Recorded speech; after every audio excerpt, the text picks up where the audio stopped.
going to learn about velocity time graphs. The specification requires you to be able to plot and explain velocity time graphs at the end of the video.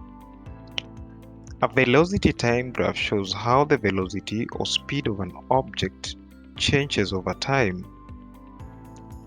The graph showing how the velocity or speed of an object changes over time. This is a graph of velocity against time. It shows a constant acceleration, a constant velocity, a constant deceleration, and at rest.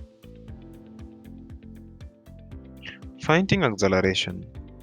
Here you should be able to determine acceleration from the gradient of a velocity time graph. The acceleration of an object is given by the gradient of the graph, where acceleration is equal to gradient and gradient is given rise over run. The graph showing how acceleration can be determined from a gradient, and that is if you take gradient is equal to rise over run. If the line is horizontal, the velocity is constant or no acceleration. If the line slopes upward, then the object is accelerating or speeding up. If the line goes down, then the object is decelerating or slowing down. Finding distance. The specification requires you to determine the distance traveled from an area between velocity time graphs and the time axis.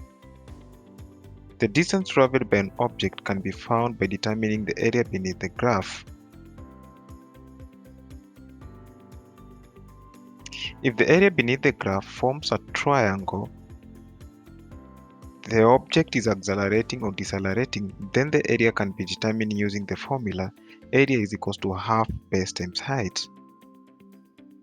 If the area beneath the graph is a rectangle, that is a constant velocity, then the area can be determined using formula area is equal to base times height.